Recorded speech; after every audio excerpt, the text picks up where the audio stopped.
Hello, it's me Callum, and welcome back to the channel.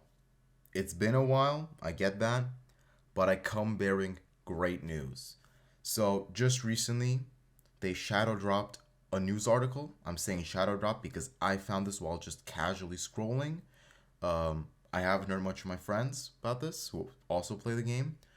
So, I want to cover it, I want to read it with y'all. So, as you can see, Season of Wishes developer preview, new story chapters, gameplay additions, and user experience improvements. Here we go. Greetings, light bearers. Season 4 is nearly upon us. Before we unveil the mysteries stirring within the Red Sea Rift, we want to address the most vital component of our journey, your voice.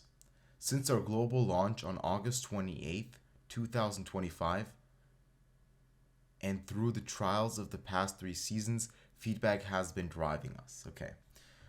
We have heard your frustrations. Wow.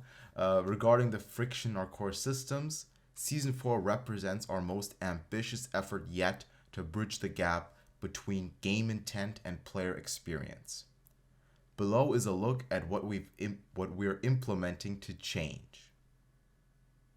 Oh, I will make sure of it. I'm assuming that is the Ahamkara uh, name that I don't know. I have to check. Um, but yeah, so they did this teaser for the last couple of days where on Twitter they had the account get taken over by the Ahamkara on the Red Sea Rift, and they confirmed that no more pinnacle energy, which is right here. So their intention, quote unquote, was at least to put it to 300 by 300. My bad, because it's already 306. So we would have had 660 energy, but now with this Ahamkara magic, apparently it's gone. How this will affect the minutia of this game system, stuff like Iron Commander, which uses up to 60 energy a day to passively farm, we will see. But overall, a great change, especially with new people coming, old people returning, having to refarm some stuff. Positive change. It just makes this game less like a gacha, which is a general trend. I've already read this article, and I get the trend. They're moving away from being a gacha, which is the greatest decision they could make. So yeah, right on that. Oh yeah, I'm not gonna read this whole stuff individually because I can just summarize it. I wanted to read the start because I thought it was interesting. But yeah, character accessibility. They've heard that the gacha in this game was more stressful than a celebration, which I agree. It felt more like, you just really wanted to get the character early because there was no 50-50 or something like that. You just needed to see the gold sign and you got him. So instead, they were going to apparently make it cheaper to get Ephrodite, the Season 4 Act 1 character. Instead, they do not pull for what should be theirs by right of wish. So every player who plays the game in Season 4 shall get the new character at no cost. A wish freely asked is a wish freely given. They are cooking with these lines. I'm glad there's some good writing because the last few patch notes have been so bad in terms of grammar and like translation because it's clearly coming from Chinese. Yeah, they are moving away from a pure draw-based model to a character fragment-driven, I'm guessing, not drive, progression system. What that means is that you can earn character fragments through various in-game activities. Collecting 40 allows you to directly assemble the character. This is identical to Duet Night Abyss, and I'm guessing if you're watching this, you probably know of that game. It's had some trouble yesterday, but this is a very identical system. You collect fragments, and when you have 30 of them in that game, you get the character. Here it's 40. And to honor our most dedicated players, when you play this season, you will get 40 by the end, which can be exchanged for a character of your choice. Keyword of your choice. What I'm inferring from this, you can trust me, is that this means there will be no more FOMO. FOMO as in, oh, the banner is gone, you can't get the character. Like right now, the best character is Hellhast. I don't have her on my main, I have her on alt because I didn't play enough back then. And I can't get her. I could grind for hours now, I wouldn't get her. I'm assuming this is going to be gone with this. You're just going to be able to buy the character or build the character with the fragments. Amazing choice, especially for a meta-driven PvE competitive game like this with speedruns. Means no matter when you start, you can get the meta. New content, I'm not going to go much over it. New exotics. I have heard these are not going to be new exotics, but Destiny 2 exotics being brought over. That kind of sucks personally. I want to see new stuff, but honestly, anything new is anything new. I'm happy nonetheless. New systems, new seasonal system, and new character progression system.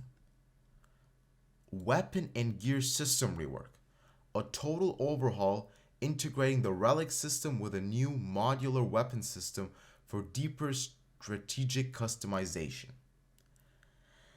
What I hope this will be, and this is my prayer, not even a prediction, is that the weapon perk power system, which is in this game, perks have a power based on their rarity. So a mythic perk has 800 power and a legendary perk has 400. And you want to chase the highest power because that is important for speedruns and such. So it means that on a gun, out of like 8 perks, only like 3 are usable. So it means you get dead rolls. There's perks that are cool and that have a lot of potential. They're just hard gate kept by this, and so on and so forth. If they remove this, it will mean that chasing loot is no longer about chasing raw numbers, but also what is fun or what could be effective with a combination. Maybe your character benefits more from a perk or an artifact that would be disadvantageous right now with the power system, but with a flat system where every perk is just a perk that modifies your gun, you could maybe, have more fun. They say it, customization. Very preying on that because I love cool perk rolls. I love loot. Endgame rework. New difficulty is available at season launch for Endgame fire teams. Operation Cordon and Adept difficulty challenges. Cool. We like content. Expanse upgrade. The Expanse now has 4 different modes depending on the weapon types. The rewards of completing the challenges will refresh with the progressing seasons. Neat, just a rework of it, not really different too much. I don't think the Expanse is that much of an issue outside of the HP inflation we've had to deal with. They'll probably lower it now with the new players coming, we'll see. And the team level cap has been increased to 90. I think that's neat. It goes hand in hand with the increase in difficulty because team level cap is your HP and also your base light power. So I see now how these go hand in hand. And that's it. Oh yeah, Nijoran. I'm not gonna try. I give up. I'll learn it once it's voiced in the game. That's for the article. And at the same time, they launched an info page in the game, which we'll look at right now. And now we're in the game. As you can see, Juan Wei, the GOAT. That was my favorite video to make. I'm not gonna lie. I was in such a flow state making that video. But yeah, as I was saying, they put an event page. Here you go. So the new area looks to be Leviathan inspired, which no one saw coming, honestly. That is a full-on surprise. And it looks like Boneyard is a Cabal inspired area. Looks like Callus. No one saw this coming. This is not even Ahamkara. These don't even look like the raid. So this is on top of the raid. Here we have Aphrodite. Quite a baddie if I say so myself, but you didn't hear it from me. There's supposed to be a limited sign-in, but it's not unlocked yet. Probably because it might have exclusive Season 4 items, such as the character fragments. And yeah, on top of that, we got the Barter Economy event, which I recommend, if you watch this video and you uninstall the game, recommend downloading it because you can get any exotic you need right now from the existing ones you have. Yeah, I didn't do the event. I wasn't playing. And just resources, and I don't know what's gonna happen to these since we are killing the gacha. I just want to repeat it because maybe it wasn't obvious, but this game isn't a gacha anymore in a couple days. There is no more energy system, which is the hallmark of gacha games. This is meant to limit your playtime and force you to log in every day to make progression because you can't do it in one sitting.